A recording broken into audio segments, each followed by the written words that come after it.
The Targaryens were able to play the most successful game of no-takesies-backsies with the entire continent of Westeros because they had giant lizard nukes. And speaking of giant lizard nukes, welcome back to my Targaryen Dragon series with dragon number 2, Meraxes over here. Doesn't she look sweet? Everyone say hi to Meraxes. Meraxes was the dragon ridden by Rhaenys Targaryen. Rhaenys was the youngest of the 3 Targaryen siblings who would go on to conquer Westeros. But Meraxes here was actually the second oldest dragon in existence at the time. So remember, you had Balerion, who was the last dragon who had actually seen Old Valyria before the Doom. And those original dragons that came with the Targaryens, there were 5 of them. Balerion was one of them. And then during the 100 years that they spent on Dragonstone, in between the Doom happening and the Conquest, 4 of those dragons passed away. But it's okay, because 2 more dragons hatched while they were on Dragonstone. One of them would be Vhagar, about like 50 years before the Conquest, and then the other one was Meraxes. Now, we're not entirely sure how old Meraxes was. Meraxes might have actually been born very soon after they landed in Dragonstone, meaning that, like, she was actually pretty damn old by the time we got to the Conquest. Because if she was born like shortly after they arrived on Dragonstone, that would make Meraxes over 100 years old by the time we get to the Conquest, which would explain some of the discrepancies we hear from characters about her size. Because Meraxes is described as big. Like, not Balerion big, but like big. During the time of the Conquest, she is a lot bigger than Vhagar, because Vhagar is only about 50 years old at this point. She is not as big as Balerion, but she is still big enough that she can, like, swallow horses whole. And when Meraxes' skull is compared to some of the other dragons later on by Tyrion in the main series, Tyrion describes Meraxes as being, like, the second biggest, even bigger than Vhagar. Now, we're not sure how, like, correct that is. That might be Tyrion just, like, getting it wrong. Like, maybe just proportionally he's, like, looking and not noticing, like, just how big the 2 dragons are. It doesn't quite make sense because Meraxes, spoiler alert, passes away at a much younger age than Vhagar would. Like, Meraxes would have been at maximum like 124-ish upon her death, and Vhagar would have been about 180. So if dragons, keep growing the longer they are alive, and like the way that it's described that Vhagar at the time of her death was very close in size to Balerion, it feels a little weird that Meraxes would be like bigger than her. But anyway, whether that is like Tyrion misremembering or that's like George getting like the size differences like not quite right, we don't know. What we do know, Meraxes big. You get that? Yeah. And Meraxes being big was very helpful during the Conquest because, boy, was Rhaenys Targaryen scary on Dragonback. Unlike the other 2 Targaryen siblings, Rhaenys was not really a fighter. She didn't really care to fight with sword. She just wanted to ride her dragon. That's all she wanted to do, even when they weren't, conquering continents. Rhaenys and Meraxes seem to have had the strongest kind of rider and dragon bond.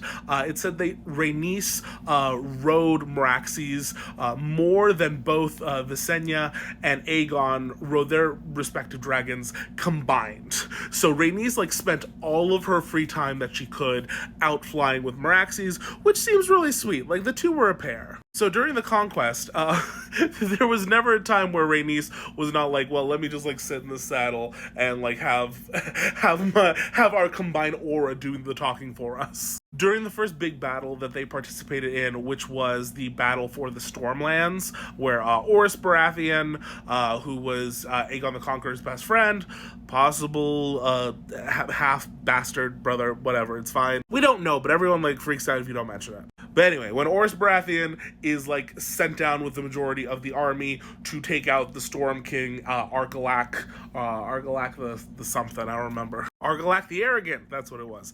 But when the army was sent to go deal with him, he was the Storm King at the time, they were accompanied by Rhaenys and Meraxes here. Now, when they went to go do the whole battle, because they're in the Stormlands, weather not so good. In fact, so bad that they weren't able to go fly around. But don't worry, even if Meraxes isn't able to fly around from the ground, she will still fuck you up.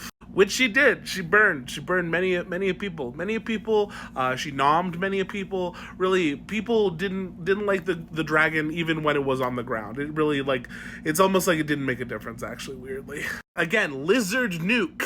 But anyway, shortly after the battle for the Stormlands, which was won by them collectively, Rhaenys and Meraxes then went to join up with Visenya and Vhagar and Aegon and Balerion on the Field of Fire to deal with the Lannister kings and the Gardener kings. And there we have the very famous Field of Fire battle, which was named the Field of Fire because, well, it was a very dry field with lots of people on it. And, well, when 3 dragons breathe fire and you have dry crops all around you, well, poof, I am fire. Watch me burn. Now, finally, Rhaenys' last task with Meraxes was to go and get Dorne to submit. They fly to Dorne, though, and no one is around. Everyone has, like, disappeared except for, like, the women and children. And they fly to Sunspear, which is the capital of Dorne, where they meet Princess Meria Martell, and she's known as the Yellow Toad of Dorne. She's this very obese, half-blind woman who is just a badass. I kind of fucking love her. But even with a dragon staring her down and Rhaenys being like, we will burn you, Princess Meria says, like, yeah, sorry, fuck off. We will not bow. You will not find bent knees here. We will not fight you. We will not kneel to you. Just get the fuck out. And Rhaenys is like, okay, fine. Well, next time when I show up again, you know what's going to happen. And, well, it happened. Eventually, she would go back, and they would be hiding, because that's what the Dornish ended up doing, is anytime they would try, the dragons would try to directly engage with them, they would just all disappear. They'd disappear into the mountains, into the deserts. No one would find them. And then whoever was there, in this case, Rhaenys and Meraxes, they would just burn shit down. Now, I should state that this is the first Dornish War. This war started in the year 4 AC, so the 4th year after the Conquest, when Aegon basically finally decided, like, okay, fine, let's go conquer Dorne. We've had everything else conquered for a bit, and that's when they sent Rhaenys back, and, well, you know, they started burning things. Now, obviously, burning things didn't seem to make a difference, because they would, like, burn everything, they'd fly home, the Dornish would reappear, build everything back up again, and they'd be like, hey, fine, show up, whatever. And so it went on like this, just like going back and forth, from 4 AC until 10 AC, when the unthinkable happens. Rhaenys and Meraxes are back in Dorne. At this point, they're at Hellholt, which is one of, like, the seats, and they're burning shit, and someone has a scorpion, you know, the very long, like, metal, like, pew, what's the term? It's not a bow and arrow. Crossbow, that's what crossbow. I'm fine, I promise. But anyway, so crossbow bolts, but it's the giant metal ones, and they get a 1 in a million shot. Literally, according to the text, dragons are kind of, especially when they get this big, are pretty damn impenetrable.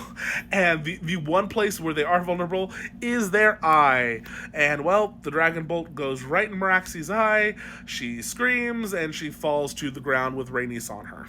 Now, obviously, neither of them survive that, which is very depressing. Meraxes being, you know, one of the last remaining dragons in the world, one of the oldest remaining dragons in the world.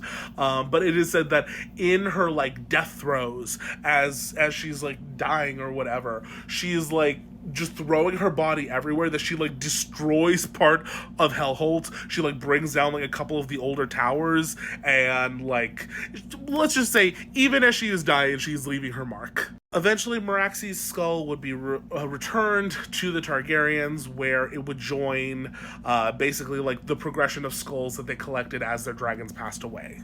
And eventually in the main series, this skull will be visited by Arya, by Tyrion, and yeah, it's very sad. Meraxes is, like, a very cool dragon that we don't get to see much of, because she dies right away. Meraxes being killed during that first Dornish War makes her, like, officially, like, the first dragon, like, just killed, bar none, since the time of the Doom. A sad distinction for a dragon that was, like, so happily bonded with her partner. But Oh, what are you gonna do? Anyway, say goodbye to Meraxes. Meraxes is cool.